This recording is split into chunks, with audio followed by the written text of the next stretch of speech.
할렐루야, 안녕하세요. 저는 예배학교 스쿨리더 백나공 선교사라고 합니다.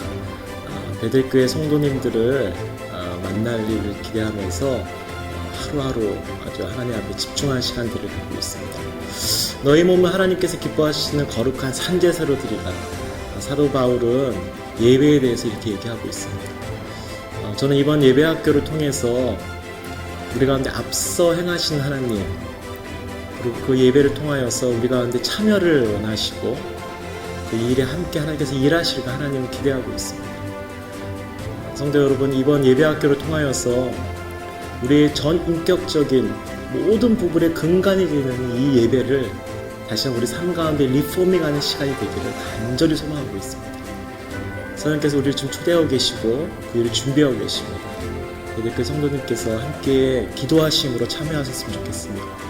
이 예배학교를 통하여서 우리의 삶의 모든 것 되시는 가장 중요한 이 예배를 다시 한번 일으켜가는 놀라운 시간이 되기를 간절히 기도하고 있습니다. 여러분 예배학교 함께 동참해 주시고 기도 부탁드리도록 하겠습니다. 감사합니다.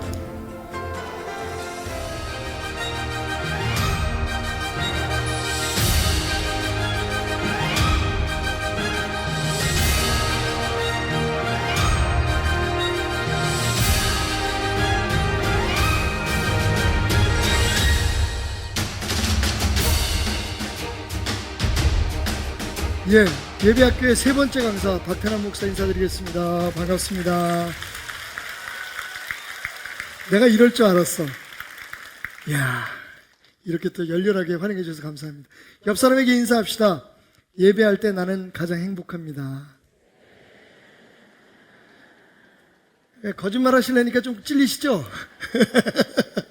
예, 여러분의 입술의 고백이기를 소원합니다. 지금 예배학교가 진행되고 있습니다. 벌써 3주째 되고요. 그리고 강의로는 4번째 강의가 되겠습니다.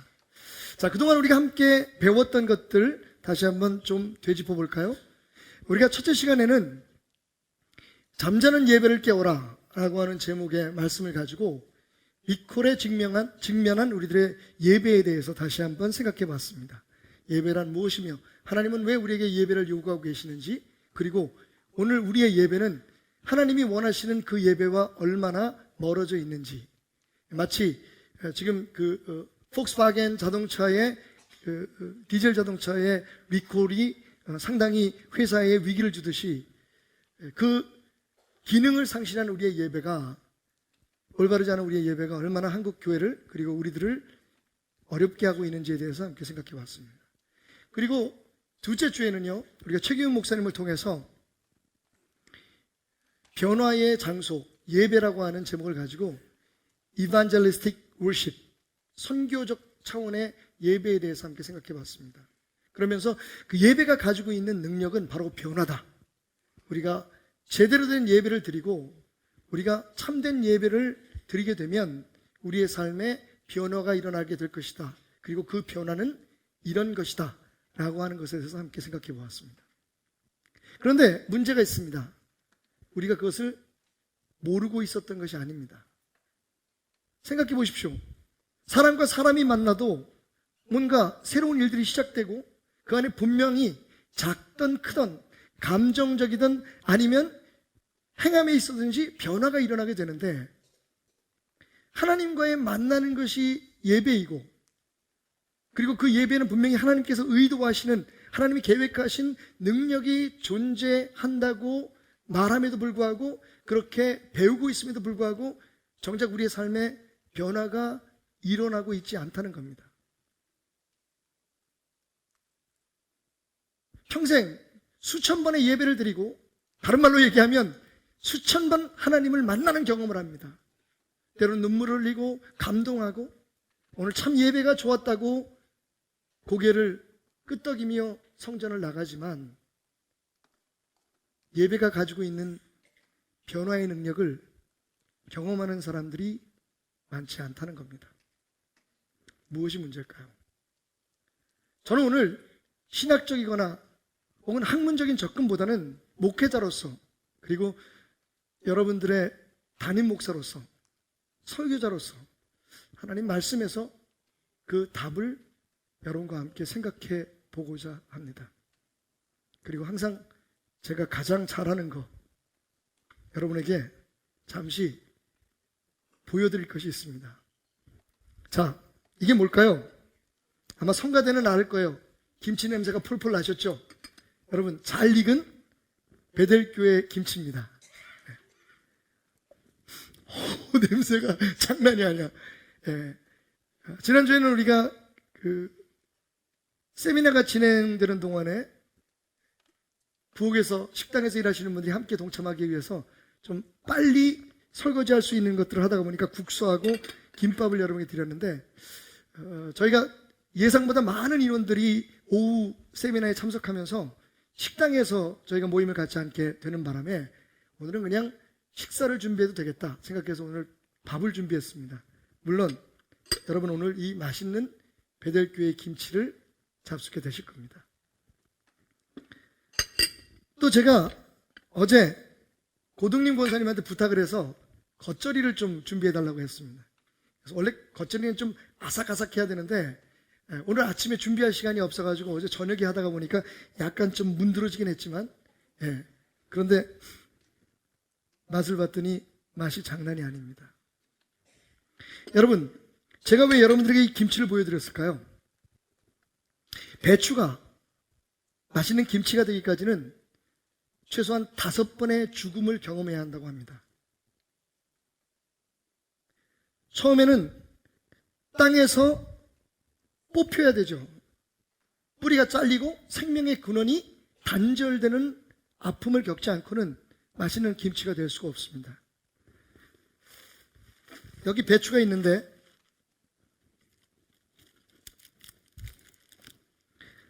자, 그렇게 뽑힌 배추를 제가 지금 여러분들에게 보여드리고 있습니다. 아주 알이 꽉 찬 좋은 배추입니다. 자, 한번 뽑힘으로 죽은 배추는요, 그 다음에 김치가 되기 위해서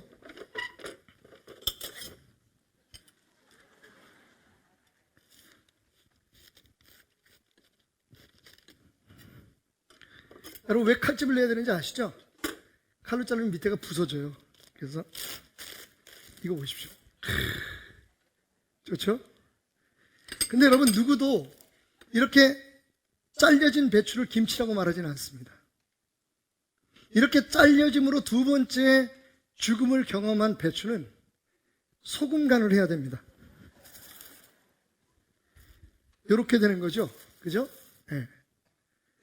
여러분 보통 우리가 김치를 담글 때 소금 간은 7시간에서 한 10시간 정도 하면 좋다고들 얘기를 하는데 소금에 의해서 이 김치는 자기의 성품을, 자기의 내추럴, 성격을 잃어버리게 됩니다. 아삭함이 없어지죠. 안에 있는 물기가 삼투압 현상에 의해서 밖으로 빠져나오게 됩니다. 그래서 흔히 우리가 이걸 절여졌다 혹은 숨이 죽었다고 얘기를 합니다. 우이구.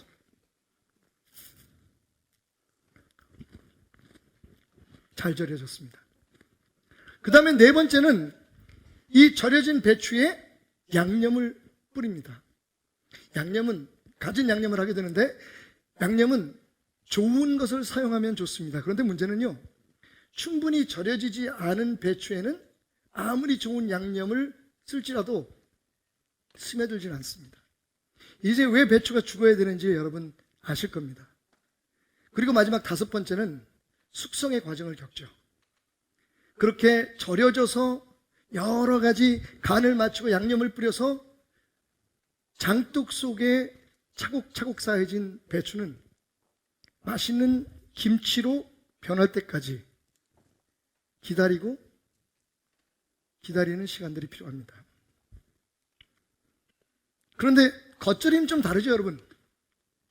물론 겉절이도 적어도 그 겉절이에 집어넣는 고춧가루라든지 무슨 마늘이라든지 겉절이는 사실 찹쌀로 이렇게 묽게 죽을 써서 뿌려주면 맛있습니다. 왜냐하면 그렇게 해야지 양념들이 거기에 붙어있기 때문이에요. 겉절이는 충분히 절여지지 않은 보통 한 30분에서 길게는 1시간 이하로 이게 절여야지 겉절이의 그 아삭한 맛이 그대로 살아있습니다. 그런데 문제는 뭐냐? 겉절이는 오래 가지 않습니다. 금방 딱 먹기 좋기 위해서 만든 것이지, 겉절이는 하루만 지나도 오늘 여러분이 보신 것처럼 어젯밤에 만든 이 겉절인데 벌써 이렇게 푹 사갔습니다. 김치와 겉절이의 차이는 무엇입니까? 김치는 말씀드린 것처럼 5단계의 완벽한 죽음을 경험한 후에 오랫동안 우리의 입맛을 돋구고 한국인에는 없어서는 안 되는 가장 맛있는 반찬으로 우리에게 좋은 맛을 주는 반면, 겉절이는 그냥 급하게 잠깐 배추 맛이 그대로 살아있는 상태로 먹기 위해서 만드는, 어찌 보면 김치가 없을 때의 대용으로 사용하는 일회용 김치의 역할밖에 할 수 없다는 겁니다. 여기서 우리는 문제의 답을 찾습니다. 예배, 하나님을 만나는 건 맞습니다, 여러분. 우리가 만나려고 몸부림치지 않아도 하나님은 우리를 만나기 위해서 이미 와 계십니다. 예배는 인간이 고안해낸 것 아닙니다. 인간이 생각해낸 거 아닙니다. 인간이 발명한 거 아닙니다. 하나님께서 내게 와서 예배하라고 말씀하셨고, 사실은요, 더 정확히 말하면 우리가 창조된 목적이, 그리고 우리가 죄에서 구원받아 하나님의 백성이 된 목적 자체가 예배라고 성경은 우리에게 말하고 있습니다. 그래서 우리는 예배 시간에 은혜를 받습니다. 말씀을 들으면서 깨달음을 갖습니다. 그런데 문제가 뭡니까? 대부분 그냥 풋배추로 살아가거나 성전을 나갈 때, 그 예배를 마치고 나갈 때에 기껏해야 겉절이 정도의 삶을 간직한 채 세상을 향해 나가기 때문입니다.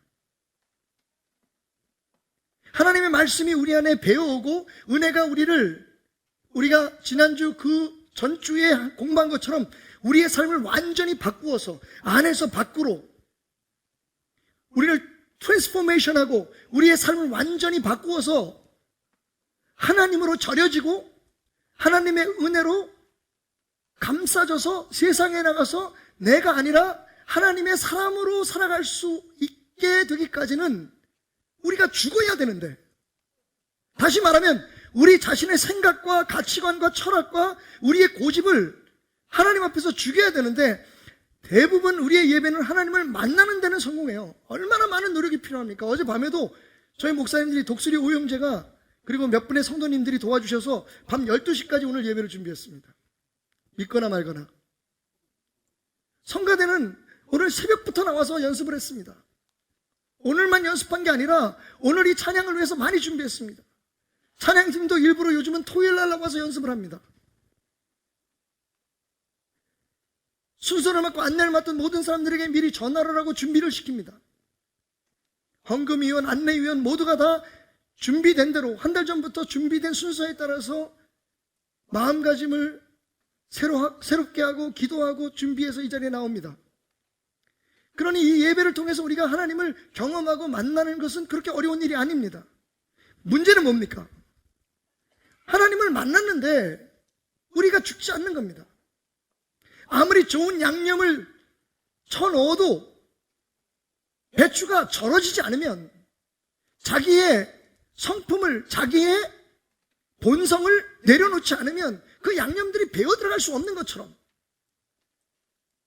예배를 마치고 나면 오늘 말씀이 좋았어요, 오늘 깨달음이 있었어요, 하지만 결과적으로는 아무런 변화를 경험하지 못한 채 계속 주일마다 겉절이로 묻혀지고 또 묻혀지고, 그래서 2, 3일 지나면 우리의 삶은 다시 원점으로 돌아가게 되는 겁니다.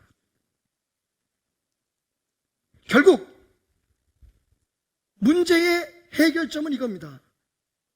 하나님 앞에서 죽어라. 예배는 우리를 죽이는 거다.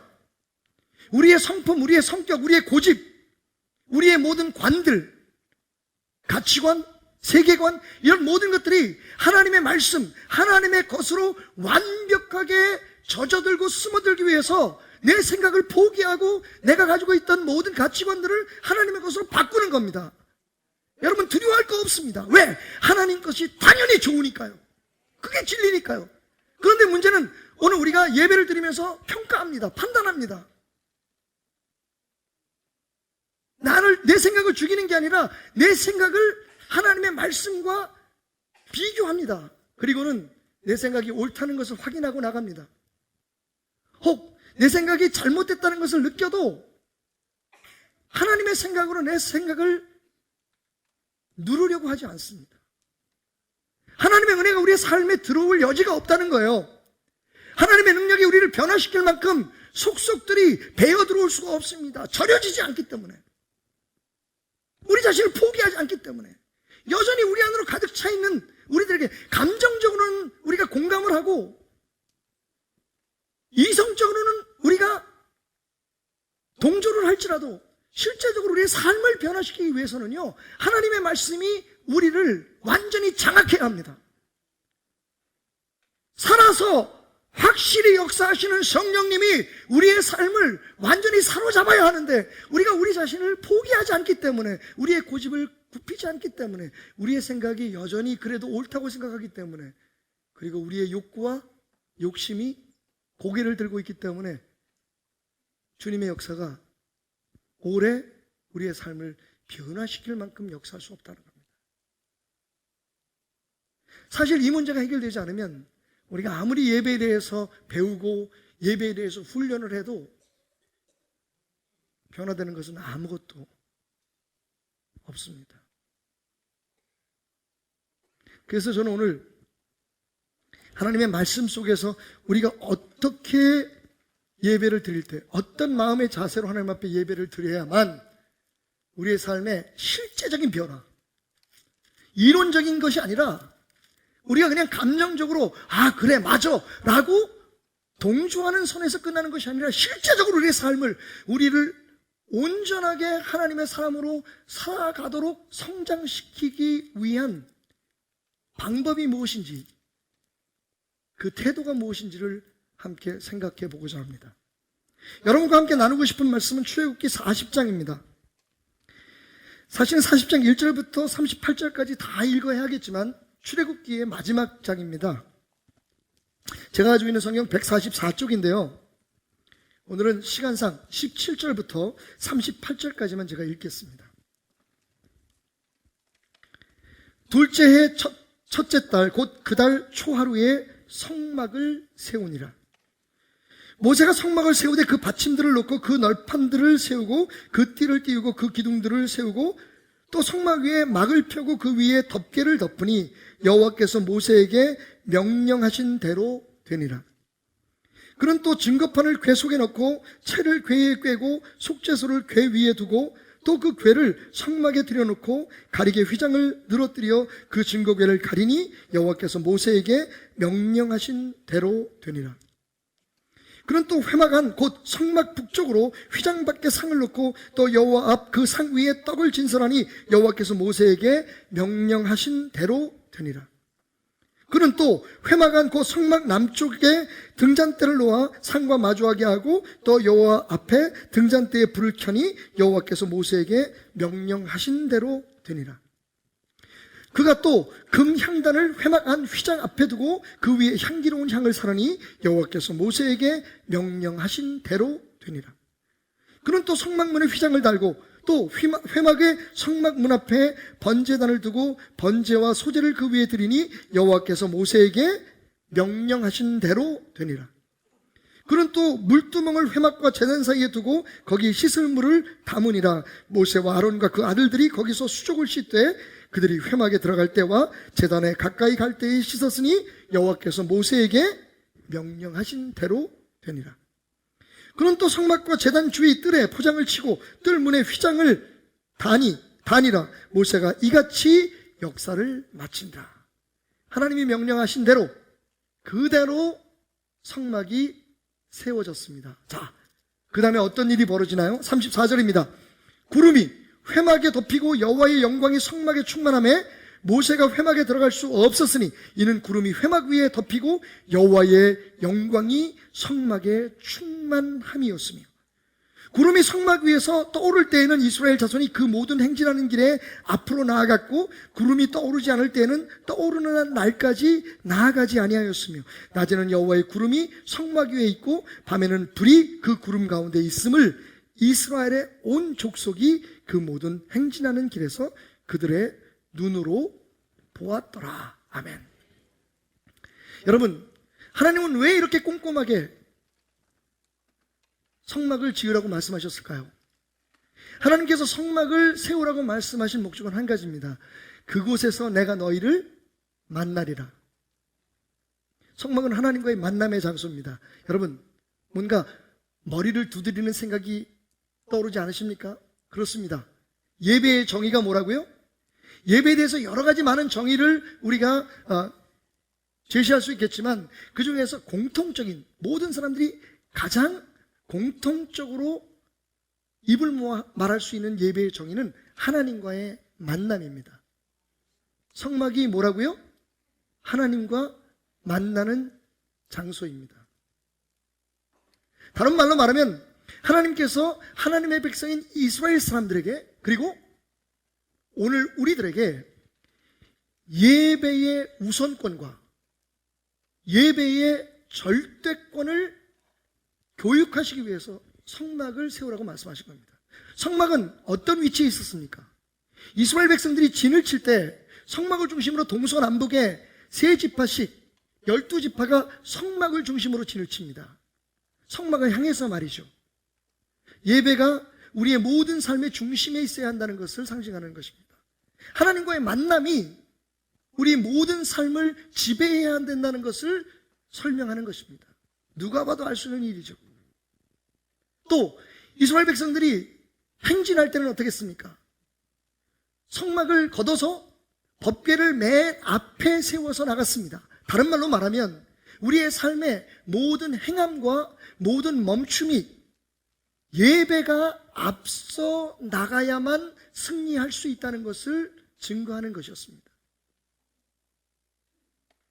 하나님은요, 광야에서 다른 어떤 것보다 이 성막을 가장 소중하게, 하나님과의 만남의 장소를 가장 귀하게 보존하고 그것을 명령한 대로 섬기라고 말씀하고 계십니다. 그래서 하나님의 명령을 따라 이스라엘 백성들이 성막을 세웠습니다. 그러자 어떤 일이 벌어집니까? 온 성막이 안팎으로 구름이 가득 찼다고 말합니다. 하나님의 임재입니다. 쉐카이나, 하나님의 영광이 얼마나 강력하게 임했는지 모세가 그 성막 안에 들어갈 수조차 없을 만큼 하나님의 영광이 가득했다고 말합니다. 그리고 그 다음날부터, 그날부터 놀라운 역사가 일어납니다. 이스라엘 백성들이요, 그냥 하나님의 임재를 마음으로만 느끼고 귀로만 들어왔던, 모세를 통해서 들어왔던 하나님의 인도하심을 이제는요, 눈으로 보고 따르기 시작합니다. 성막이 완성되었을 때 하나님의 명령대로 되었더라. 하나님이 명령하신 대로 예배가 드려졌을 때에 그 성막에 구름기둥이 쓰고 불기둥이 있습니다. 여러분, 말씀드렸듯이 많은 시간을 할애하지 않겠습니다만, 구름기둥과 불기둥은 하나님의 인도하심의 상징이고, 두 번째 하나님의 보호하심의 상징입니다. 낮에는 긴 그늘을 만들어 이스라엘 백성들이 그 뜨거운 때학볕 아래서 생존할 수 있도록 지켜주셨고, 밤에는요, 큰 난로처럼 뜨거운 열기를 내뿜어 그 추운 사막에서 살아날 수 있도록 하나님께서 그들을 지켜주셨습니다. 이 모든 일들이 언제부터 시작됩니까?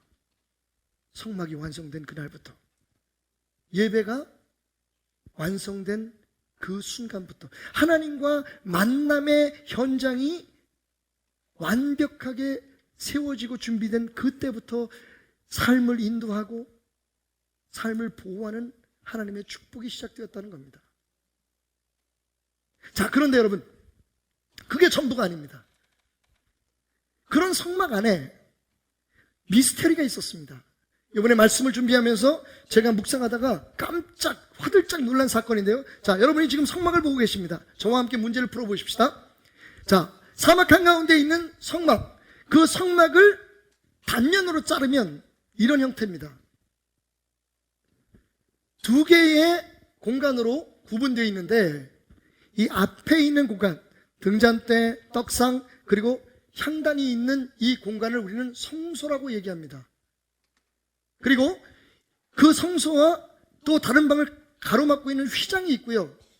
이 휘장을 지나가면 여러분 보시다시피 법궤가 있고 그 위에 두 그룹이 서로 날개를 마주하고 서 있는, 무릎 꿇고 앉아 있는 모습이 보이는데 그 위에서 하나님께서 정확히 말씀하면 하나님께서 그 위에서 시은소 위에서 내가 너희를 만날 것이라고 말씀하셨습니다. 자, 이게 성막 안의 모양입니다. 성막 밖에도 한번 생각해 보시고요. 그런데 여러분, 이 성막에 제가 한번 들어가 봤습니다. 그리고 한 가지 이상한 점을 발견했습니다. 이 성막 안에 없는 게 뭘까요? 사실은 없는 게 몇 가지 있습니다. 전기불 없죠? 테레비, 냉장고 없습니다. 자, 또 성막에는요, 창문이 없습니다. 그런데 그거 이외에 정말 절실하게 필요한 듯 하지만 하나님께서 허락하지 않으신 것이 있습니다. 그게 뭘까요? 주보를 미리 보신 분들은 알겠지만 그건 바로 의자입니다. 여러분, 성막은 하나님을 예배하고 하나님을 만나는 현장입니다. 제사장들이 이곳에 들어가서 하나님을 만나기 위해서는요, 목숨을 걸어야 합니다. 그런데 이 제사장들이 입는 옷이요, 여러분, 하나님께서 출애굽기에 제사장들의 옷을 이렇게 만들라고 말씀하실 그 무게가 웬만한 장수들이 입는 갑옷보다 훨씬 더 무겁습니다. 그리고 말씀드렸듯이 창문도 없습니다. 그 거친 광야 위에, 사막 위에 여러분, 짐승의 가죽과 천으로 겹겹이 쌓아놓은 덮어놓은 이 성막은요, 너무 답답하고 너무 힘든 공간입니다. 특히 그 무거운 제사장의 옷을 입고 들어가서 제사를 드리는 제사장들에게는 거의 죽음의 장소라고 말씀드릴 수가 있죠.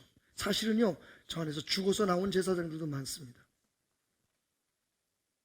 근데 여러분, 그런데 그 안에 제사장들이 잠시 앉아 머물 수 있는 소파는 둘째치고 걸터 앉는 의자 하나 없습니다.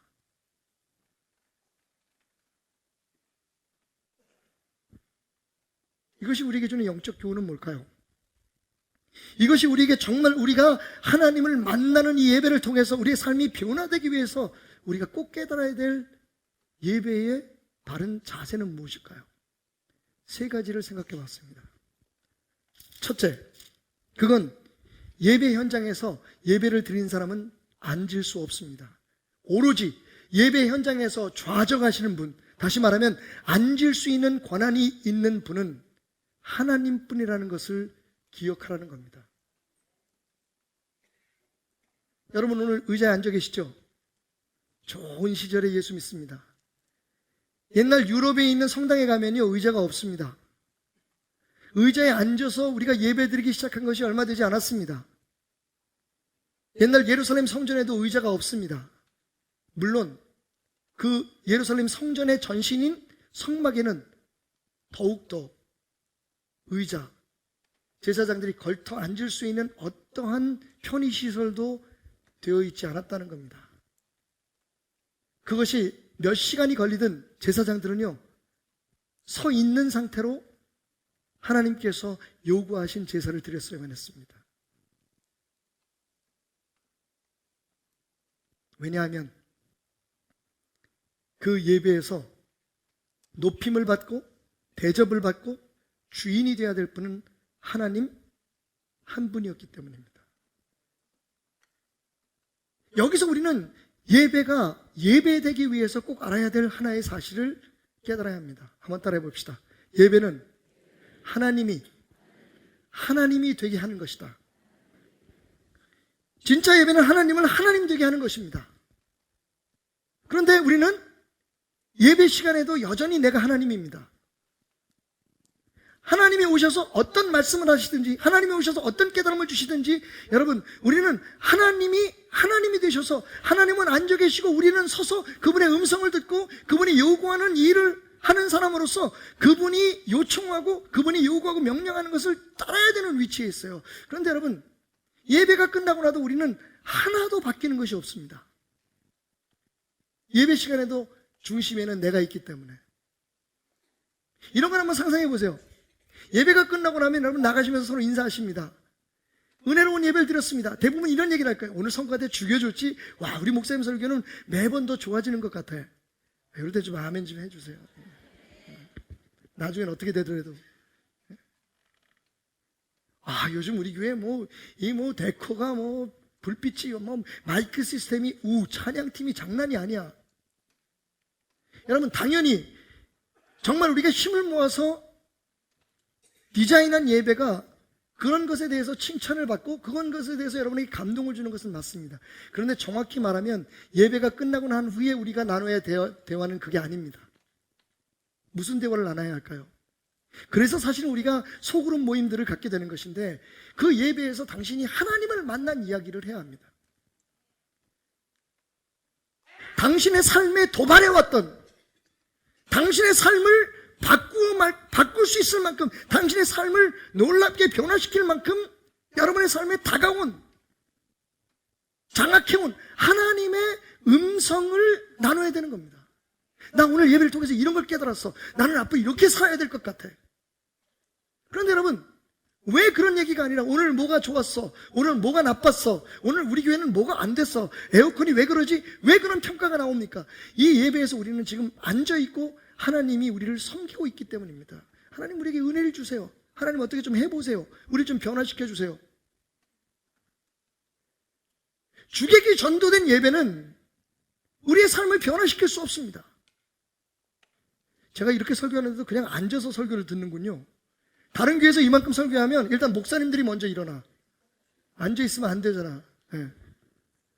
그 다음에 장로님들이 일어나시더라고. 앉아 계실 거예요? 지금 거기 앉아 계시면 안 돼요. 지금 예배 드리고 있어요, 우리. 일어나세요, 빨리. 그런 다음에 안수 집사들이 또 따라 일어나더라고. 왜 앉으세요? 그러고 있으니까 관사님들도 가만히 앉아 있을 수가 없는 거야. 왜? 하나님을 섬겨야 되니까. 감사합니다. 이제 앉으셔도 됩니다.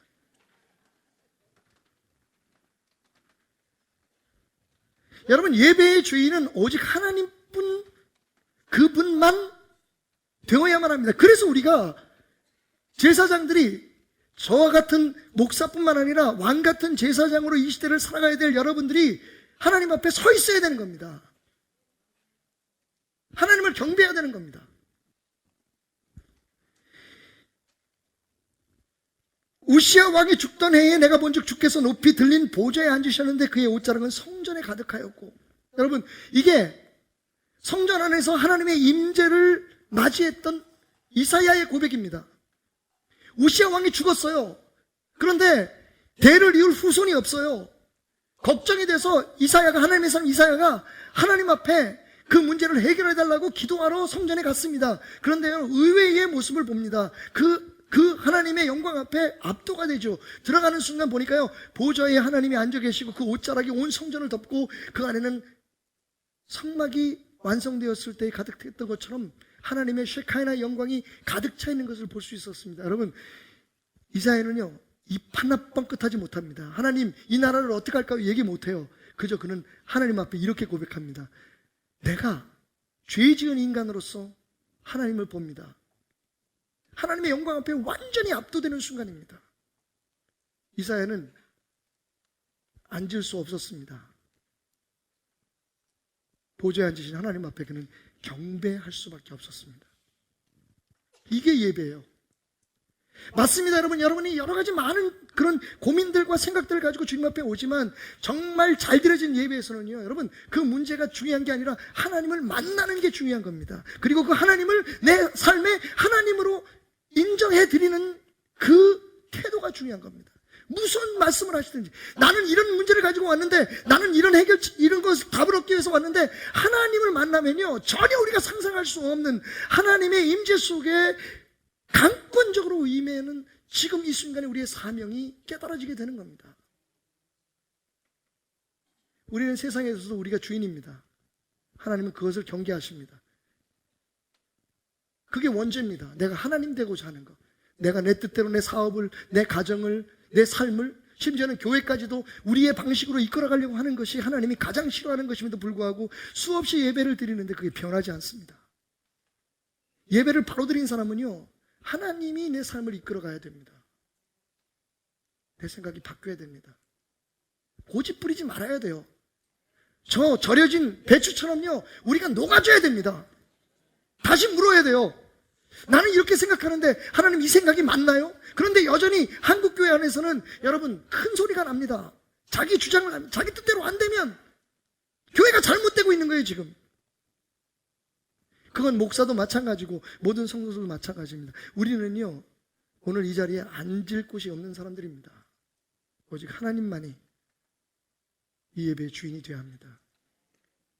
야곱이요, 하나님을 결정적으로 2번 만나는 경험을 하죠.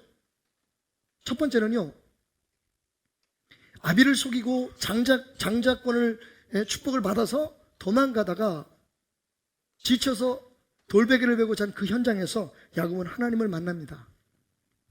꿈속에서 하나님께서 사다리를 하늘에서부터 연결하셔가지고 천사들이 오르락내리락 하는 환상을 봐요. 야곱이 깨어나서 여러분 하나님 앞에 이렇게 기도합니다. 한번 들어보시겠어요? 창세기 28장이죠. 네. 야곱이 아침 일찍 일어나 베개로 삼았던 돌을 가져다가 기둥으로 세우고 그 위에 기름을 붓고 그곳 이름을 베델이라 하였더라. 이 성의 옛 이름은 루스더라. 그 다음에 야곱이 한 걸 보십시오. 야곱이 서원하여 이르되 하나님이 나와 함께 계셔서 내가 가는 길에서 나를 지키시고 먹을 떡과 입을 옷을 주시어 내가 평안히 아버지 집으로 돌아가게 하시오면 여호와께서 나의 하나님이 되실 것이요 내가 기둥으로 세운 이 돌이 하나님의 집이 될 것이며 하나님께서 내게 주신 모든 것의 10분의 1을 내가 반드시 하나님께 드리겠나이다. 여러분, 하나님을 만난 야곱은 아무것도 변한 것이 없습니다. 지금도 여전히 무엇을 얘기하죠? 하나님, 나 복 주세요. 내가 편안히 돌아오게 해주세요. 나를 지켜주세요. 그러면 내가 하나님 앞에 이것을 드리겠습니다. 11조 하겠습니다. 내가 교회를 짓겠습니다. 여러분, 하나님을 만나고 난 후에도 야곱은 여전히 자기 중심적인 삶, 세상에서 아버지에게 강제로 축복권을 받아낸 것처럼 부자 되고 편안하고 잘 사는 삶을 꿈꾸며 하나님 앞에 서 있었습니다. 여러분, 하나님은 한 말씀도 답하지 않으셨습니다. 야곱의 실패한 예배입니다.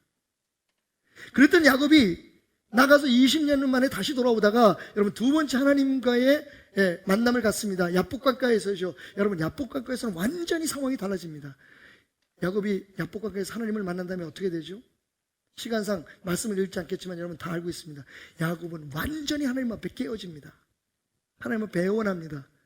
내게 축복하시기 전엔 내가 당신을 놓아드리지 않겠습니다. 여러분, 하나님 이거 해주세요, 저거 해주세요, 이렇게 하면 내가 하나님 앞에 이렇게 해드릴게요, 저거 해드릴게요. 자기 주관적인 예배가 아니라 하나님 앞에 완전히 무너진 사람으로서의 애원이 흘러나옵니다. 하나님, 당신 뜻대로 나를 축복해 주세요. 이게 예배입니다. 그 후에 야곱의 삶은 변합니다. 에서하고도 문제가 하나님으로부터 해결을 받는 거예요. 여러분, 문제를 해결하고 내게 무엇을 달라고 간구한 게 처음이 아니라 하나님이 내 삶에 하나님 되어 주십시오. 당신만이 나를 축복하실 수 있습니다. 당신 아니면 내가 살 수 없습니다라고 고백했을 때 하나님께서 문제를 해결해 주시는 것이 먼저였습니다. 그러니까 하나님을 만나는 것, 성공적인 예배가 먼저가 되어야 됩니다. 그러려면 어떻게 됩니까? 여러분, 죽으십시오. 하나님은 살고 여러분은 그 앞에 굴복해야 됩니다. 여러분은 서 있고 하나님은 앉아 계셔야 됩니다. 그것이 우리의 삶에 하나님이 예비하신 축복을 누리는 비결입니다. 2번째로, 성막 안에 우리가 앉을 자리가 없었다, 예배자들을 위해서 의자가 없었다는 얘기는요, 교회와 예배를 혼동하지 말라고 교훈하시는 하나님의 영적 뜻이 담겨져 있습니다. 좀 어렵겠죠, 여러분. 하지만 제가 설명해 드리면 그렇게 어렵지 않을 겁니다. 여러분, 교회에서 여러분 대접받을 수 있습니다.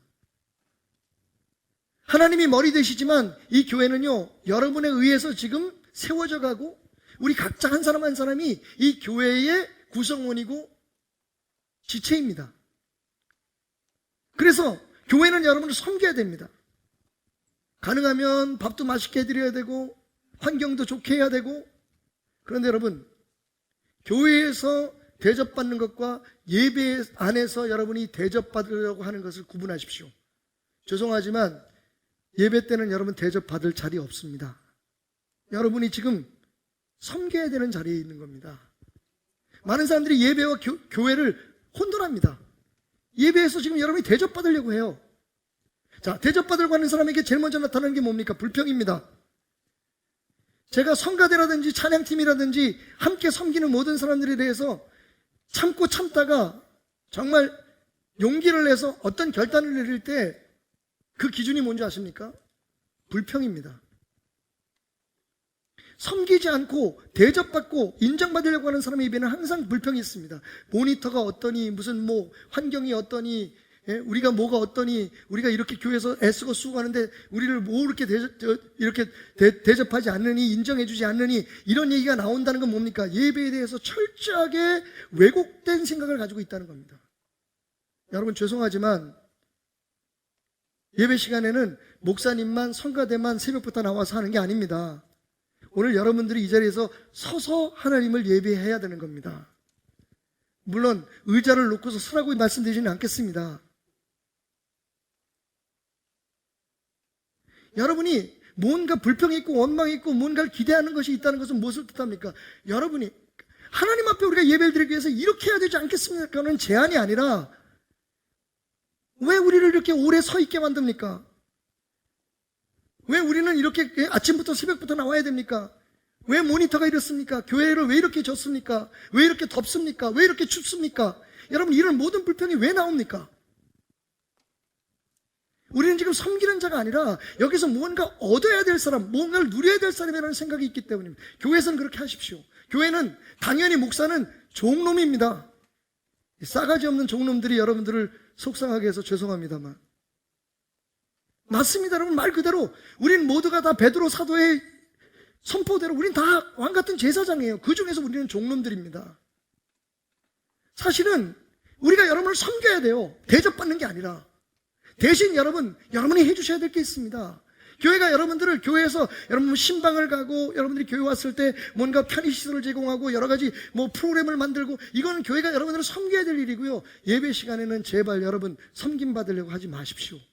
그 순간 여러분의 예배는 깨집니다. 성막 안에는 앉을 자리가 없다니까요.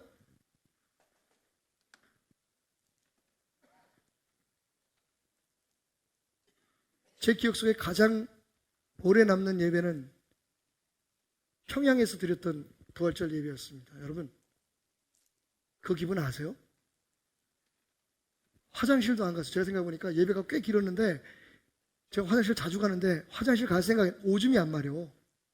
아무것도 생각 안 하고, 여러분, 제가 예배 시작부터 끝까지 뭘 외쳤는지 아십니까? 하나님, 나 살려주세요. 나 살아서 서울로 돌아가게 해주세요. 아마 여기서도 그렇게 기도하셨겠지만 다른 건 신경 쓸 틈이 없었습니다.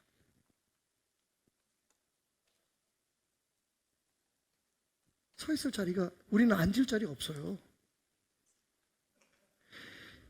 그래서 요한계시록에 보면 보좌에 앉아있던 24장로가 여러분, 또 보좌에 둘러 24보좌들이 있고 그 보좌들 위에 24장로들이 앉아있는데 흰옷을 입고 머리에 금관을 쓰고 앉았더라. 그 사람들이 어떻게 합니까? 주님의 보좌 앞에서 일어나서 자신들의 머리에 있는 왕관을 집어 던지고 하나님 앞에 거룩하다 거룩하다 찬양을 부르기 시작합니다. 앉아있을 자리가 없어요. 앉아있으면 안 되는 겁니다. 다시 말하면 내가 여기서 좀 대접을 받게, 내가 섬김을 받았다는 생각을 가지면 안 돼요. 여러분은 섬기는 자입니다. 섬기는 자에게 관심이 뭡니까? 어떻게 하면 더 잘 섬길 수 있을까? 어떻게 하면 내가 하나님을 더 기쁘게 해드릴 수가 있는 게 관심이 돼야 돼요. 이건 이래서 못하겠고 저건 저래서 못하겠고, 이건 이래서 싫고 저건 저래서 싫고, 우리한테 좀 이렇게 해주지 않고 말이지, 이렇게 열심히 일하는데, 여러분 그 생각이 여러분을 좌우하는 순간 여러분들은 교회에서 섬기는 자가 아니라 대접받는 자가 됩니다. 그것도 그럴 수 있겠죠. 하지만 중요한 건 그런 예배는 당신을 절대로 변화시킬 수 없습니다. 하나님을 만나면 내가 섬김으로 그분 앞에 죽어야 됩니다. 가장 대표적인 예가 옥합을 깨서 주님 앞에 향유를 드린 여자의 얘기죠. 성경상 가장 아름다운 예배로 우리에게 알려져 있는 그 예배에서 그 여인이 드린 건 세 가지입니다. 첫째, 깨어짐입니다. 여러분, 머리칼로 흑투성에 대한 예수님의 발을 눈물로 씻었습니다. 그 얘기가 뭔지 아세요? 유대 여인들은요, 시집간 여인들은 절대로 머리에서 수건을 벗으면 안 됩니다. 수건을 벗는 여자는 누굴까요? 창녀입니다. 오직 술집 여자만 자기의 머리카락을 보여줍니다. 정숙한 아내요, 경건한 여인은 머리에서 수건을 벗으면 안 됩니다. 왜? 그 수건이 자기 위에 남편이라는 권위가 있다는 것을 하나님 앞에서 선포하는 행위이기 때문입니다. 그런데 여러분, 이 여인은요, 자기 머리칼로 예수님을 발을 닦았어요. 수건이 아닙니다. 그 얘기 뭡니까? 하나님 앞에 예수님을 섬기는 것이 너무너무 감격적이어서 그녀는 자기가 지금 무슨 어떤 사람으로 변해 있는지조차 잊어버린 거예요. 완전히 자기를 깬 겁니다. 자존심 없어요. 다윗이 바지가 흘러내리듯 춤을 췄던 것처럼 여러분, 우리의 예배는 너무 눈치를 봅니다. 정말 너무 감격스러워서 울고 싶은데, 일어나서 춤도 추고 싶고 손을 들고 찬양하고 싶은데 이거 못 일어나요. 그러면 망신스러울 것 같아요. 여전히 당신은 예배에 앉아있는 사람입니다. 두 번째는요, 겸손을 드렸어요. 여러분, 이 여인은 예수님께 아무것도 요구하지 않았습니다. 그냥 자기가 감사의 표현으로 예수님의 발에 향유를 붓고 머리에 향유를 붓고 그걸 눈물로 발을 닦고 그냥 섬기는 것만 해서 겸손하게. 주변에서 쑥덕거리는 소리가 들립니다. 저 여자 미친 거 아니야? 저 여자 창녀 아니야? 아무것도 그녀를 괴롭힐 수 없었습니다. 겸손히 그녀는 그냥 무릎 꿇고 자신의 머리로 그 더러운 예수님의 발을 닦았습니다. 마지막 세 번째는 드림으로 그는 섬겼습니다. 여러분, 옥합에 담겨있는 향수라는 건 일단 비싼 걸 뜻해요. 그녀는 자기가 가지고 있는 전 재산을 하나님 앞에 드렸을지도 모릅니다. 그럴 수밖에 없었기 때문입니다. 그리고 그녀가 예수님 앞에 뭘 요구했나요? 축복해달라 그랬나요? 부자 되게 해달라 그랬나요? 성공하게 해달라 그랬나요? 아닙니다. 그녀는 그냥 예수님을 깨어짐으로, 겸손함으로, 자기가 가진 것을 쏟아드림으로 섬겼을 뿐입니다. 근데 예수님 말씀하셨어요. 이 여인의 이야기가 복음이 전달되는 어느 곳에든지 알려질 것이다. 주변에 대접받기 위해서 저 여자 미쳤어, 왜 저래? 뭔가 기대를 가지고 뭔가 바람을 가지고 있었던 사람들은 예수님에게 다 책망을 들었지만 그냥 무조건 섬김으로 예수님을 예배했던 그녀는 하나님 앞에 축복을 받습니다. 성막이 다 지어진 후에 비로소 하나님의 인도하심과 보호하심이 있었던 것처럼 말이죠. 이스라엘 사람들은 그것을 기대하지 않았습니다. 내가 너희를 인도해 줄게, 내가 너희를 축복해 줄게, 보호해 줄게, 성막을 지어라. 하나님 말씀하지 않으셨습니다. 하나님 말씀하시는 건 딱 하나예요. 내가 그곳에서 너희를 만나리라. 하나님을 제대로 만나면 그게 축복이 시작되는 시작점입니다. 사실은 그게 전부입니다. 죄송하지만 제가 죄 짓기 제일 좋은 때가 언제인 줄 아십니까?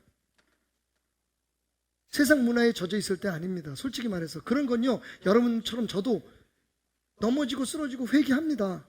그런데 진짜 목사에게 있어서, 그리고 하나님의 사람에서 제일 나쁜 죄가 뭔지 압니까? 하나님 위로 올라서려고 하는 죄입니다. 그런데 제가 제일 그 죄를 짓기 좋은 때가 언제냐면 바로 지금처럼 설교할 때입니다. 어제도 우리가 교육자들 모여서 함께 기도하면서 그런 얘기를 했어요. 우리가 제일 가장 무서운 죄를 짓기 좋은 자리가 여기다. 사람들이 보이거든요. 우리가 설교하는 거 인정받고 싶거든요. 오늘 설교 굉장히 좋았어. 동의를 얻고 싶거든요. 목소리를 변조하고 태도를 연습하고 나름대로 어떻게 사람들을 감동시킬 것 같은 예화를 만들고, 여러분 사실은 하나님은 저편이고 우리는 지금 우리의 생각, 우리의 마음, 우리가 알고 있는 것들을 전하기 위해서 애쓰고 있습니다. 이 자리가 어떤 자리인데요? 여러분 알고 계십니까? 옛날에요, 그러면 죽었어요. 제사장들의 옷자락에는 방울이 달려 있었습니다. 왜 그랬을까요? 여기는 아무도 못 들어가요. 대제사장만 들어가는 지성소 안에 제사장이 계속 서 있을 때, 앉으면 안 돼요. 서서 움직일 때는 딸랑딸랑 소리가 납니다. 그런데 이 딸랑딸랑 소리가 멈출 때가 있어요. 왜? 하나님 앞에 제사장이 잘못 제사를 드렸을 때 그는 그 자리에서 죽습니다. 여러분, 예배는 목숨을 거는 행위입니다. 그러면요, 제사장 허리에 묶여있는 끈으로 그 안에 들어가지도 못해요. 다른 사람들은 밖에서 그 죽은 시체를 끌어내야만 했습니다. 와우. 제가 하나님과 가장 멀어질 수 있는 위기가 언제인 줄 아십니까? 여러분 놀라지 마십시오. 제가 주님의 일을 하고 있다고 스스로 생각할 때입니다.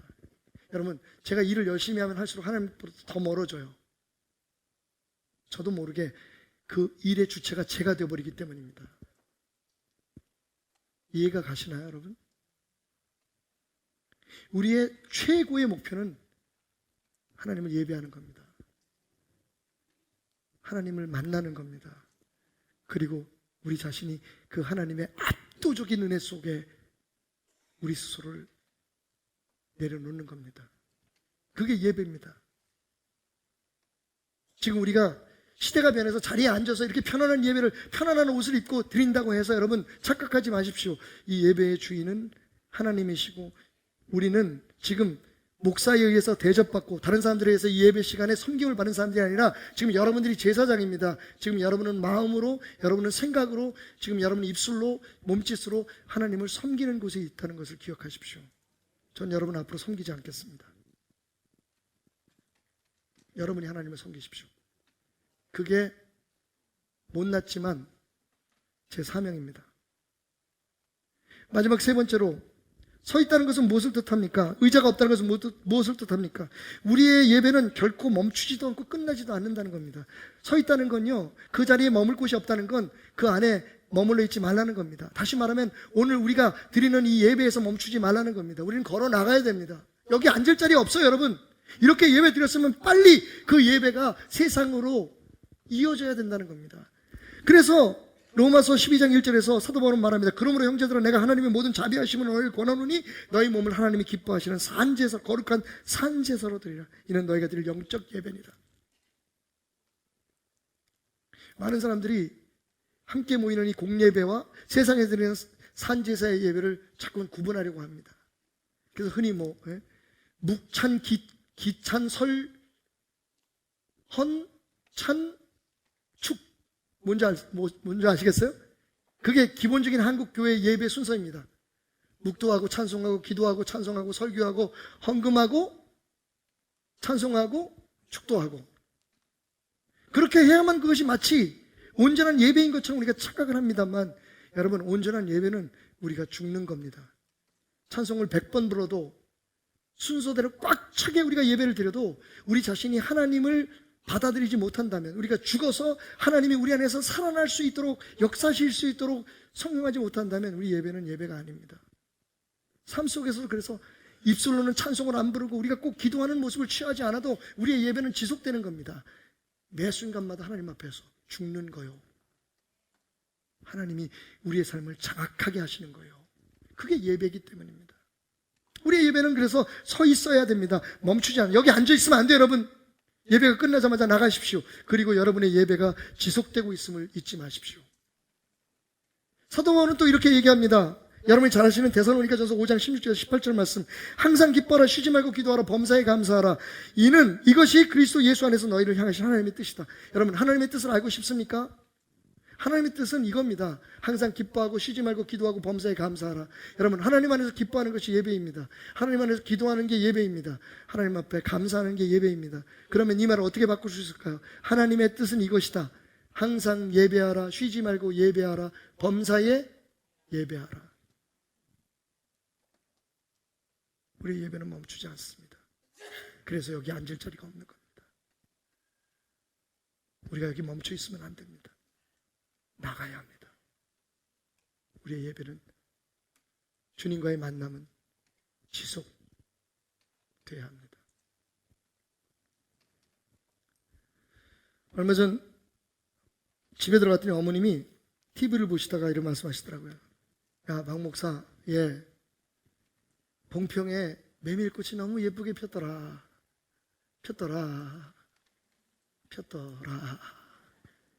저는 어머님 마음을 금방 읽을 수 있었습니다.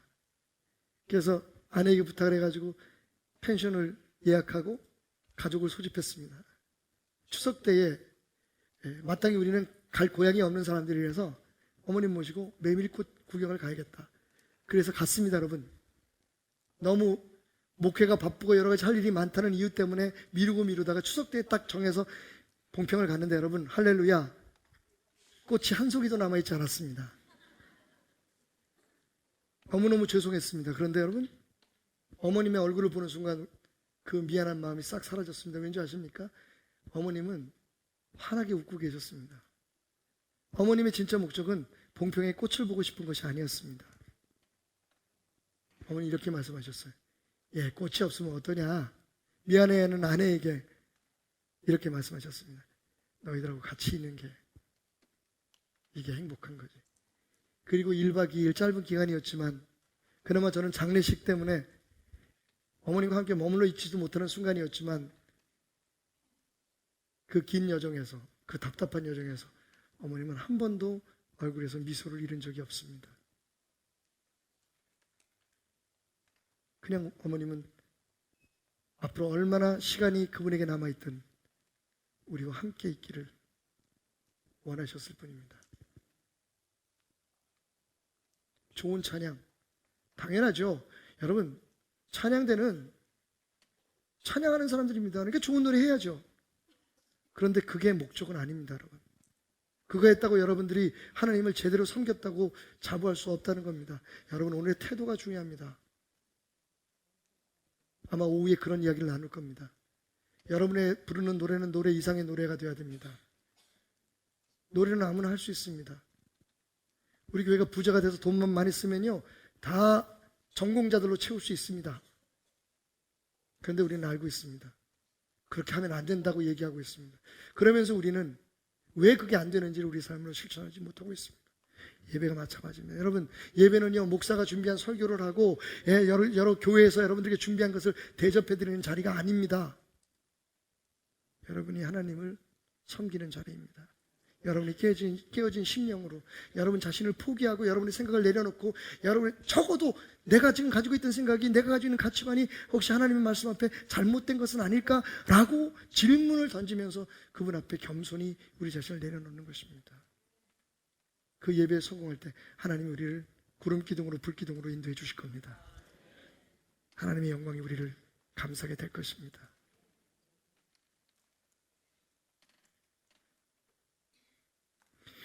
부디